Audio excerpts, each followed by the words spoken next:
Stop right there. Before you scroll away, let me ask you something that will change how you see the world forever. Do you think being good keeps you safe?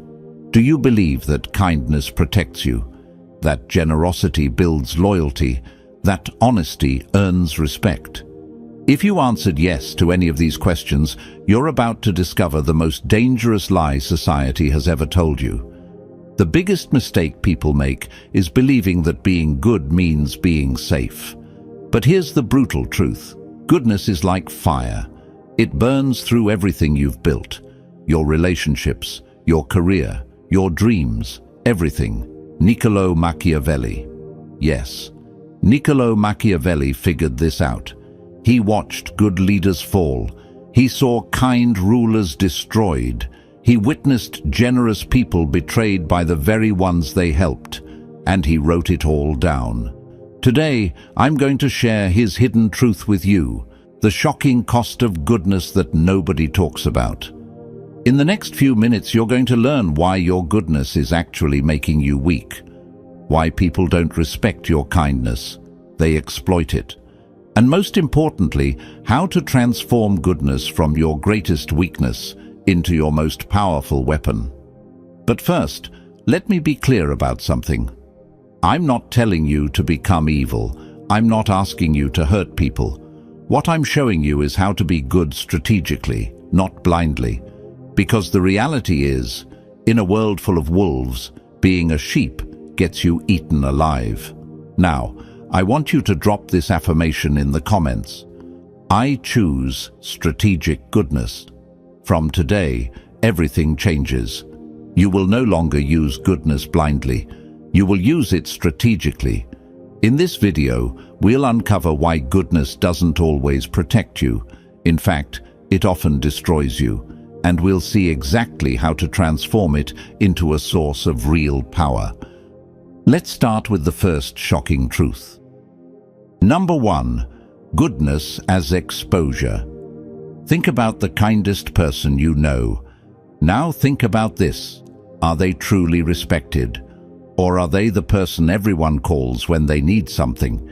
But truth is, being good makes you vulnerable, not secure. When you're consistently kind, people start seeing you as predictable. They know you won't fight back. They know you won't say no. They know they can push you around because you're too nice to do anything about it. You become the office doormat, the friend who always pays for dinner, the family member who always says yes to helping, even when it hurts you. Let me tell you about the person. He was the best team manager I ever met. He always helped his team, always covered for them, always put their needs first. Guess what happened? They promoted someone else over him. Why? Because nice people don't look like leaders. They look like servants. People don't respect your goodness. They exploit it. Think about it. When someone is always available to help, their help becomes worthless. When someone never sets boundaries, people will keep crossing them. When someone never shows teeth, people assume they don't have any. Your goodness becomes your weakness because it signals to the world that you can be taken advantage of. Machiavelli once said, "The lion cannot protect himself from traps, and the fox cannot defend himself from wolves. One must therefore be a fox to recognize traps and a lion to frighten wolves." You've been trying to survive as a sheep in a world full of wolves, and that's exactly why you keep getting hurt. Drop this affirmation in the comments. I protect my energy. Number 2, the generosity trap. Here's something that will blow your mind. The more you give to people, the less they appreciate it. I know that sounds backwards, but hear me out. Generosity creates short-term applause. People clap for you. They say nice things. They tell everyone how wonderful you are. It feels amazing, right? But over time, something twisted happens. Your generosity breeds dependency, entitlement, and eventually resentment. Let me explain why. When you help someone once, they're grateful. When you help them twice, they're thankful. But when you help them 10 times, they start expecting it. Your exceptional kindness becomes their normal. If you ever stop helping, they don't remember the 9 times you said yes. They remember the 1 time you said no. Suddenly, you're the selfish one. You're the bad guy. Think about parents who always give their kids everything they want. The first few times, the children are excited and thankful. But soon, those gifts become expected. The new phone isn't special anymore. It's just what mum and dad do. And if the parents ever say no to buying something, the kids get angry and call them unfair. The same thing happens in friendships. You always pick up the check at dinner. You always drive everyone around. You always help people move. At first, they appreciate it, but eventually they stop saying thank you. They just assume you'll handle it. And if you ever need them to return the favor, they're suddenly too busy. This is the generosity trap. You give and give until giving becomes your identity. And the moment you need to receive, or even just stop giving, you become the villain in everyone else's story. Your constant generosity doesn't build loyalty. It builds addiction. People become addicted to your giving, and like any addict, they get angry when their supply is cut off. The psychological truth behind this: humans have something called hedonic adaptation. We get used to good things quickly. What once felt special becomes normal. What once felt generous becomes expected. So your repeated acts of kindness actually lose their power over time. They become invisible. People stop noticing them because they're so common. But your single act of saying no, that stands out like a red flag. That's what they remember. That's what they focus on. That's what they complain about. This happens everywhere. At work, if you always stay late, staying late becomes your normal. Nobody celebrates it anymore. But leave on time once and suddenly you're not committed.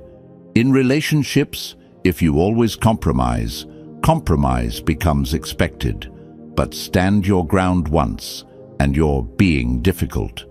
Machiavelli once said, "Benefits ought to be conferred gradually, and in that way they will taste better." The man understood something most people never learn. Scarcity creates value. Abundance destroys it. Drop this affirmation in the comments. I give strategically. Number 3, the mask of virtue. Here's a truth that might make you uncomfortable. Society believes in appearances, not reality. People don't care if you're actually good. They care if you look good. They don't judge your heart. They judge your image. This means that to maintain power and respect, you must wear the mask of goodness while keeping control beneath the surface. Look at the most successful people you know. Do you think they got there by being genuinely nice to everyone? Not. They got there by being smart about when, how, and to whom they show their goodness. They smile in public and make hard decisions in private. They show mercy when it serves them and show strength when it's needed. They understand that the appearance of virtue is more powerful than virtue itself. This isn't about being fake. This is about being strategic. Think about it like this. A doctor might need to cut you open to save your life. Is the doctor being cruel? Not. The doctor is doing what needs to be done, even if it causes temporary pain. Real leaders understand that sometimes being truly good means looking temporarily bad. Sometimes helping someone means saying no to them. Sometimes protecting your team means making unpopular decisions. The mask of virtue isn't about deception, it's about timing. It's about knowing when to show your soft side and when to show your steel. Most people get this backwards. They show their weakness to enemies and their strength to friends. Smart people do the opposite.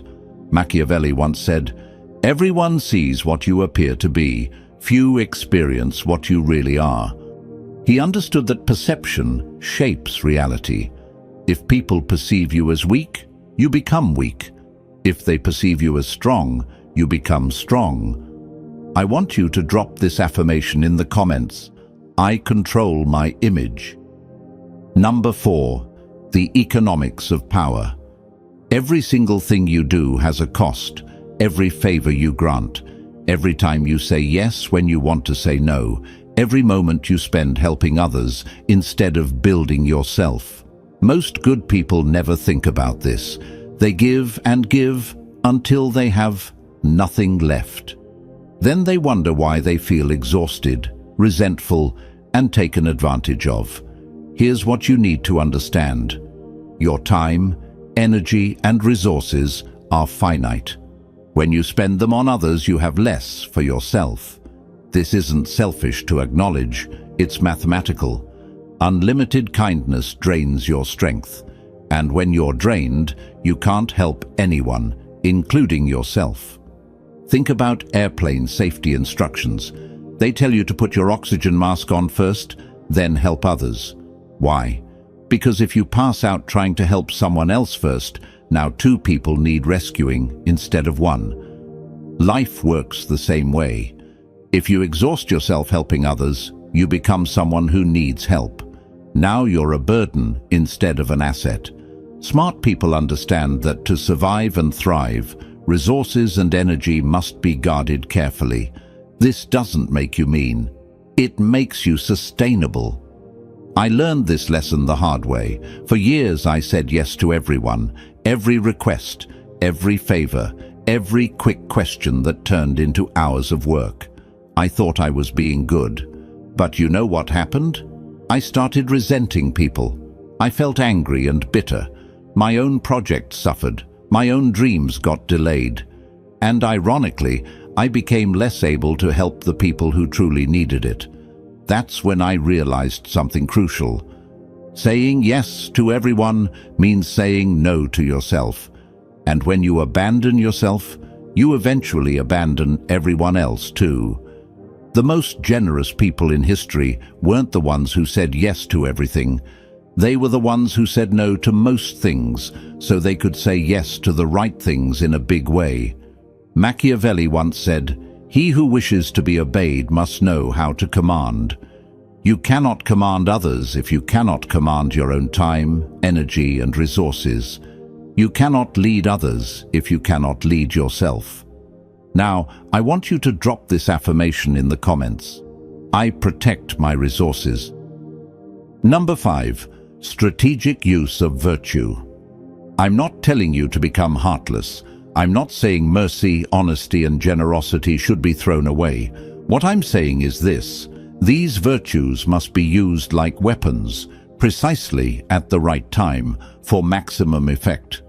A sword sitting on a shelf doesn't protect anyone, but a sword in the hands of a skilled warrior at the right moment can save a kingdom. Your goodness should work the same way.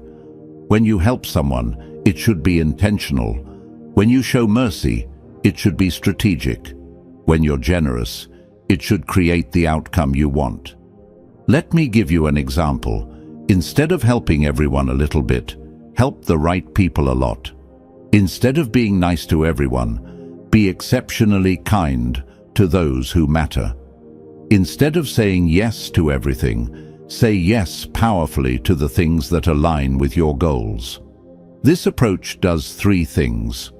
First, your help becomes more valuable because it's scarce. Second, you actually create bigger positive impacts because you're focused. Third, people respect you more because you're selective. Think about the most respected leaders in history. Martin Luther King Jr. wasn't gentle with injustice. He confronted it powerfully. Mother Teresa didn't help everyone in the world. She focused intensely on the poorest of the poor. They were all good people, but they were strategically good. They used their virtue as a tool to create change, not as a way to be liked by everyone. How you do this in real life. Before you say yes to any request, ask yourself 3 questions. Does this align with my values and goals? Can I do this without depleting myself? Will this person appreciate and respect what I'm doing? If the answer to any of these is no, you don't just say no, you say no kindly but firmly. When you do say yes, you do it fully. You give your best effort. You create real value. You make a meaningful difference. This way your yeses matter. Your help is remembered. Your generosity creates loyalty instead of entitlement. Machiavelli once said, "The promise given was a necessity of the past. The word broken is a necessity of the present." What he meant is this: sometimes keeping your word to one person means breaking your word to another. Sometimes being good to your family means being firm with your co-workers. Sometimes protecting your dreams means disappointing people who want to use your time. Strategic virtue isn't about being selfish, it's about being effective. Drop this affirmation in the comments: I choose effective kindness. Number 6. The illusion of gratitude. Here's something that will change how you see human nature forever. Gratitude is temporary. I know this might hurt to hear, but it's true. The favors you do for people, the help you provide, the sacrifices you make, they have an expiration date in people's memories. Repeated favors stop feeling like gifts and turn into obligations. What starts as "thank you so much" becomes "you should do this," becomes "why didn't you do this?" You help your neighbor move. They're incredibly grateful. You help them move again 6 months later. Still thankful, but less excited. You help them a third time. Now they just expect it. The fourth time they need to move, they don't even ask. They just assume you'll help. And if you can't, suddenly you're the bad guy.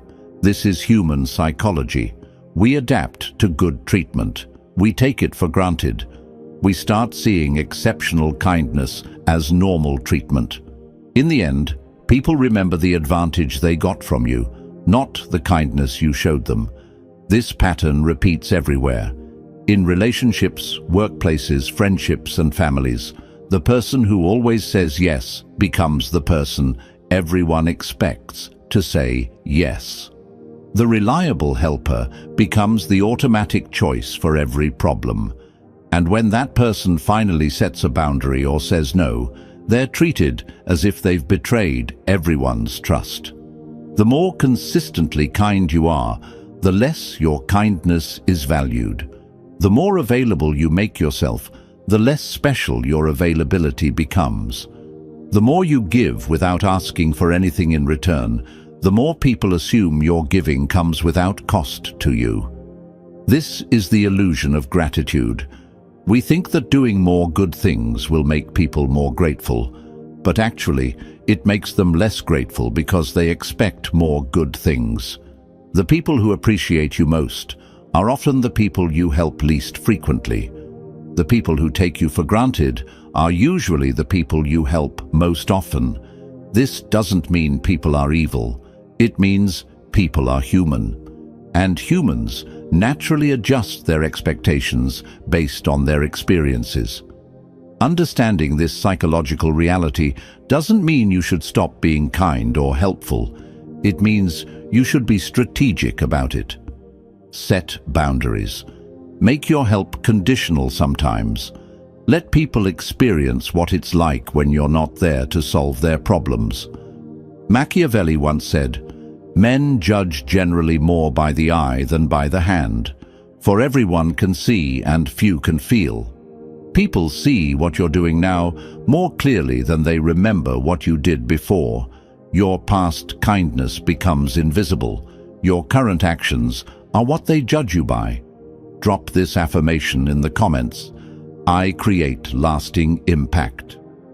Number 7. Results over intentions.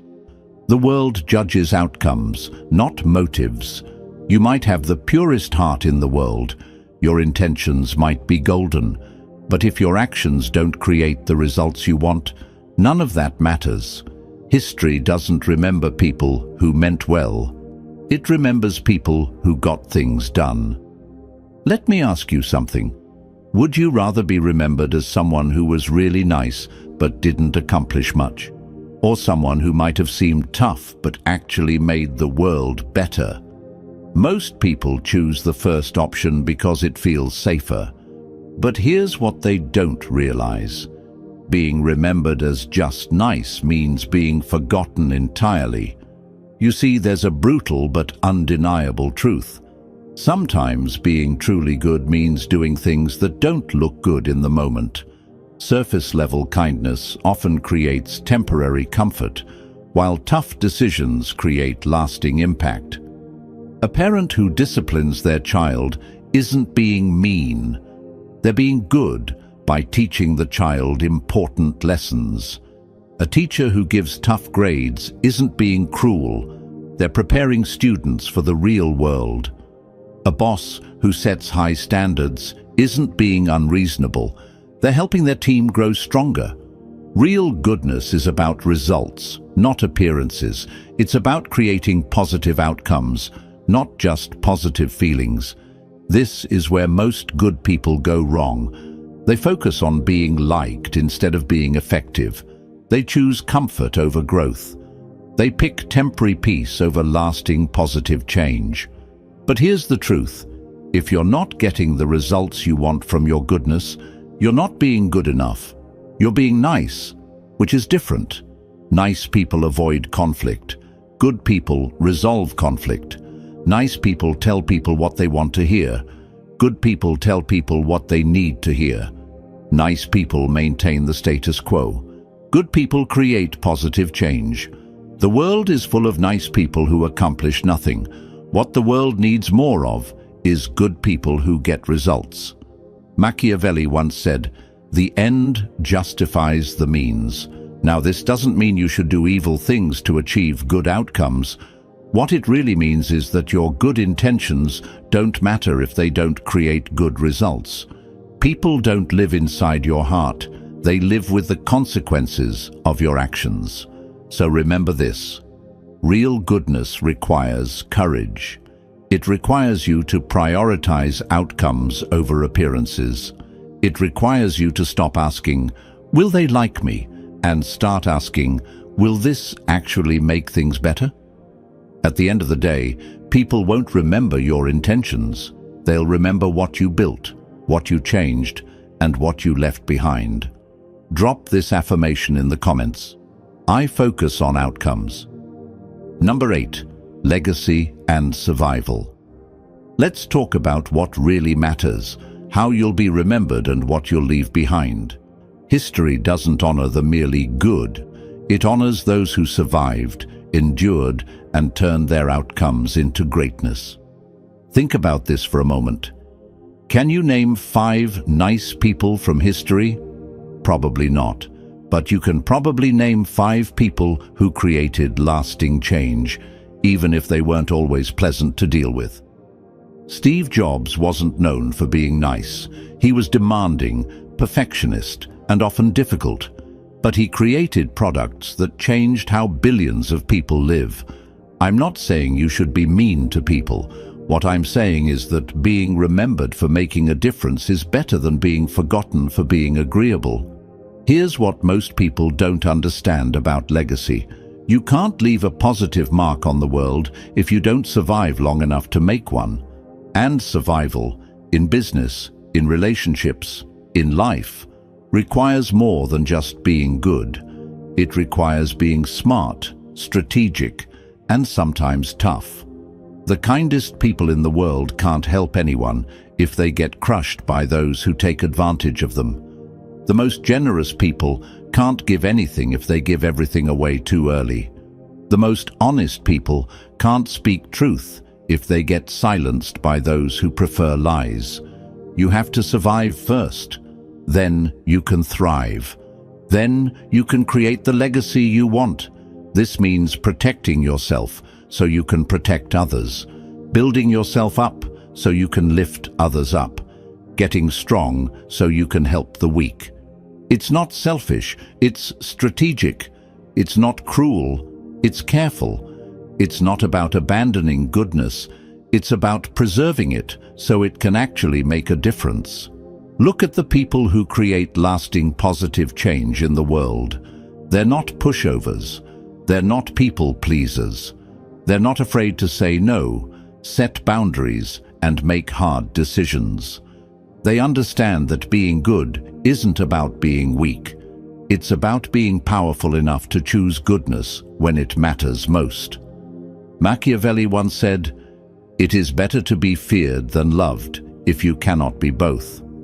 What he really meant is this: respect matters more than affection. Impact matters more than popularity. Results matter more than feelings. You don't have to choose between being good and being strong. You can be both. You should be both. But if you have to choose strength first, because strength gives you the power to be good when it counts. Weakness just makes you a victim, even with the best intentions. We've covered a lot of ground today, but let me leave you with the most important lesson of all. Goodness, without strategy, is the most dangerous trap you can fall into. It makes you vulnerable to those who would exploit you. It drains your resources until you have nothing left to give. It creates expectations you can't sustain. And ultimately, it prevents you from creating the positive impact you really want to make. But goodness with strategy, that becomes a weapon of survival and influence.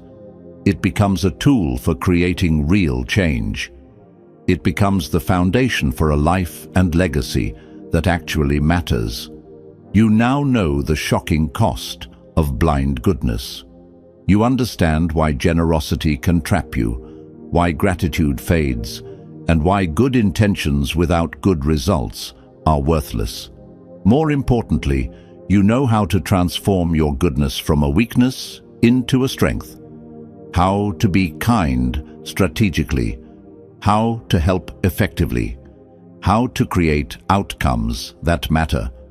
Before you leave this video, I want you to make a decision. Are you going to keep being good in the old way, blindly, without boundaries, until it destroys you? Or are you going to start being good in the new way, strategically, effectively, powerfully? So here's the real question, and this is what will determine your future. Will you let goodness weaken you, or will you master it and turn it into power? The choice is yours. But now you have the knowledge to choose wisely. If this video opened your eyes to something new, hit that like button. If you want more truth that challenges how you see the world, subscribe to this channel and ring the notification bell. And if you know someone who needs to hear this message, share this video with them. Your goodness is not your weakness. When used strategically, it becomes your greatest strength. Drop this final affirmation in the comments. I master strategic goodness. Remember, in a world full of wolves, don't be a sheep, be a shepherd. Be someone who protects the flock not through weakness, but through wisdom, strategy, and strength. Thank you for watching, and I'll see you in the next video.